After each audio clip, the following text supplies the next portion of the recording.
Memoirs of a Goldfish by Devin Scillian.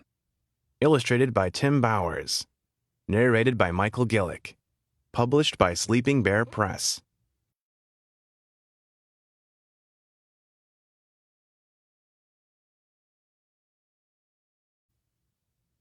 Day 1.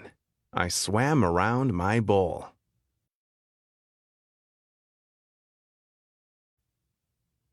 Day 2. I swam around my bowl twice.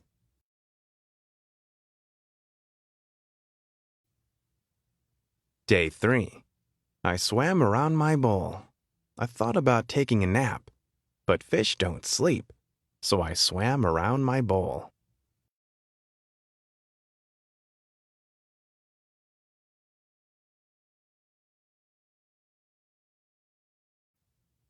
Day 4. I got some company today. I don't like the looks of him one bit. He doesn't say anything. He just bubbles.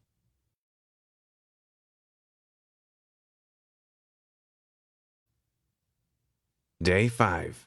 Mr. Bubbles still hasn't said a word. He just looks at me. I said, hello, today. And he said, he's creepy. Day 6. Today, my bowl looks like a garden. There are a bunch of plants in here now. I guess I'll have to water them. Great. Day 7. Mr. Bubbles and I now have company. He's a snail. He says his name is Mervin, and he likes to eat the slime off the inside of the bowl. He's disgusting.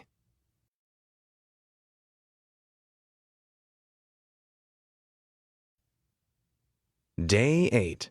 Things are getting very crowded. While watering the plants, I met a crab named Fred. I offered him my fin, and he nearly cut it off. Even Mr. Bubbles is afraid of him. Fred says I should stay on my side of the bowl. Look, I said, the whole bowl is my side of the bowl. He snapped his claw, and Mervin fainted. I gotta get out of here.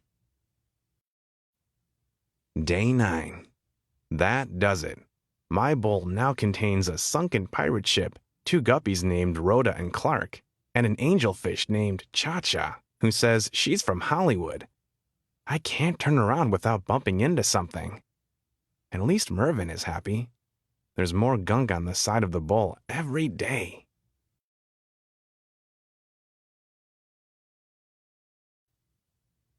Day 10. This is ridiculous. I was trying to find room for a swim today when Rhoda and Clark told me they're going to have babies soon. Like there's room for that. Fred knocked Mr. Bubbles over, and he became tangled in the plants. Cha-Cha said she couldn't help with Mr. Bubbles but needed me to apply her sunscreen. The sides of the bowl are covered in slime, and Mervin says he's too full to eat any more. Yuck! Day 11. I'm a nervous wreck. Trying to avoid Fred, I turned around quickly this morning and came face to face with my reflection in a mirror. I nearly jumped out of my gills. I don't even look like myself anymore. I need to relax. Day 12. I've had it. Rhoda and Clark were racing around the bowl. Fred was fighting with Mr. Bubbles. Mervin kept belching, and Cha-Cha told me I was standing in her light. I just lost it. This is my bowl! I screamed. I want my bowl back!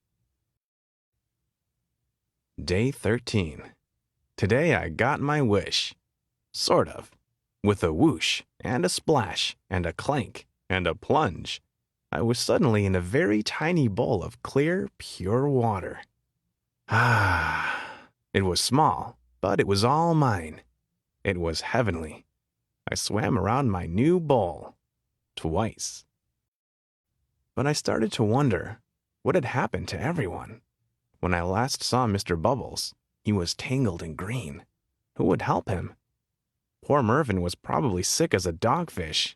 He needs me. Cha-Cha will get a sunburn without me around. What about Rhoda and Clark? Did Rhoda have her baby guppies? There are probably 1,000 of them. They need me to make guppy bottles and change guppy diapers. Even Fred needs me. I'm the only one who can really talk to the crabby guy. Have they even noticed I'm gone? Does anyone miss me? I started to cry, and that's not easy for a fish to do.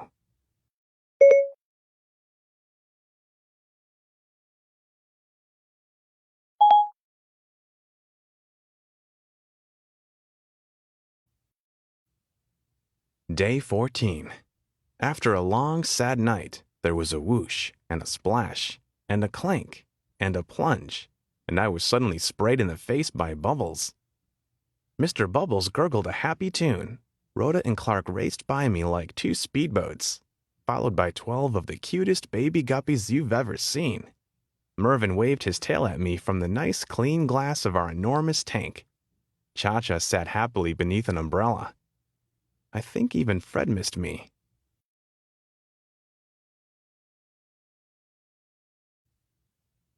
We were all back together, and I looked around and realized I was part of a big family. I guess I must have smiled because Clark said, "You look happy." I wanted to see for myself. "Where's the mirror?" I asked. "What mirror?" asked Clark. "We don't have a mirror," said Fred. No mirror. No wonder I didn't look like myself. It wasn't me I was seeing. Her name is Gracie, and she's the color of a fresh tangerine. She's a Pisces, just like me, and today we're going to swim around the tank together.